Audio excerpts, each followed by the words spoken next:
Hello viewers, இது உங்கள் அறுசுவை அப்டேட். இன்னைக்கு நம்ம பார்க்க போகிறது ஒரு சத்தான பாயச ரெசிபி. டீ காஃபிக்கு பதிலாக இது போல் அடிக்கடி செய்து கொடுக்கலாம். சத்தாகவும் இருக்கும், நல்ல சுவையாகவும் இருக்கும். இது பண்ணுறதும் ரொம்ப ஈஸி. வீடியோக்கு போகிறதுக்கு முன்னாடி சப்ஸ்கிரைப் பண்ணாதவங்க கொஞ்சம் சப்ஸ்கிரைப் பண்ணுங்கள், லைக் பண்ணுங்கள், நம்ம சேனலுக்கு சப்போர்ட் பண்ணுங்கள். வாங்க இது எப்படி பண்ணுறதுன்னு பார்க்கலாம். இது பண்ணுறதுக்கு ஒரு பாத்திரத்தில் 3 டேபிள் ஸ்பூன் அளவு கோதுமை மாவு சேர்த்துக்கோங்க. நம்ம கரைச்சிட்டு சேர்க்கும்போது தான் கட்டிப்படாமல் இருக்கும். இதில் கொஞ்சம் கொஞ்சமாக தண்ணி சேர்த்து நல்லா கரைச்சி விட்டுக்கலாம். கட்டி எதுவும் இல்லாத போல் கரைச்சி விட்டுக்கோங்க. நம்ம கலந்து வச்ச கோதுமை மாவு அப்படியே இருக்கட்டும்.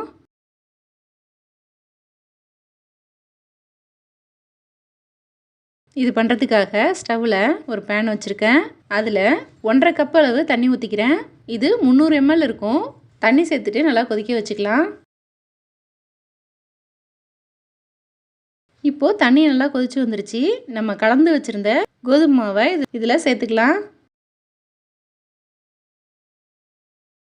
சேர்த்துட்டு நல்லா கலந்து விட்டுக்கோங்க.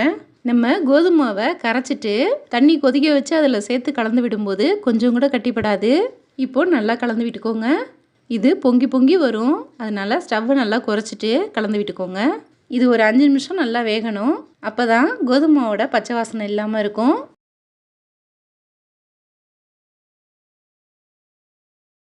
இப்போது நல்லா 5 நிமிஷத்துக்கு கொதிச்சு வந்துருச்சு.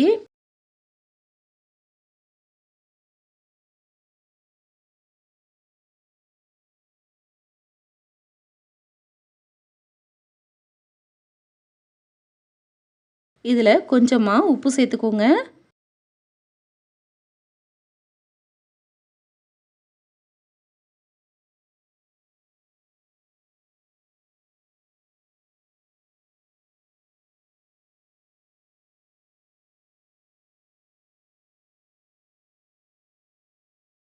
இதுக்கு சேர்க்கறதுக்கு நான் வெல்லத்தை நுணுக்கிட்டு எடுத்திருக்கேன். 3/4 கப்பு வெல்லம் எடுத்திருக்கேன். அதை இது கூட சேர்த்துக்கிறேன். இதில் சேர்க்கறதுக்கு நீங்கள் நாட்டு சர்க்கரை, வெல்லம் இல்லை வெள்ளை சர்க்கரை கூட சேர்த்துக்கலாம். வெல்லம் கரைஞ்சி வர வரைக்கும் கொதிக்க வச்சுக்கலாம். இதில் வாசனைக்கு 1/4 டீஸ்பூன் அளவு ஏலக்காய் தூள் சேர்க்குறேன். சேர்த்துட்டு கலந்துக்கலாம்.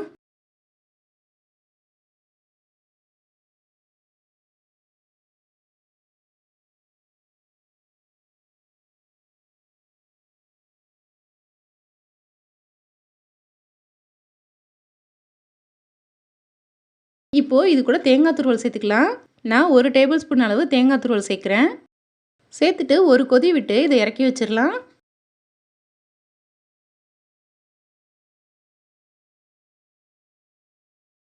இப்போது ஸ்டவ்வில் ஒரு சின்ன பேன் வச்சுருக்கேன். அதில் 2 ஸ்பூன் நெய் ஊற்றிக்கோங்க. நெய் நல்லா சூடானதும் 2 டேபிள் ஸ்பூன் அளவு முந்திரி திராட்சை எடுத்திருக்கேன். சேர்த்துட்டு வறுத்துட்டு இதில் சேர்த்துக்கலாம்.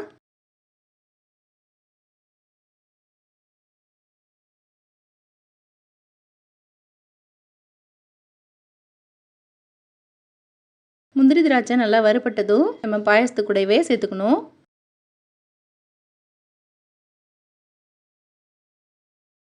இதை சேர்த்துட்டு நல்லா கலந்து விட்டுக்கோங்க.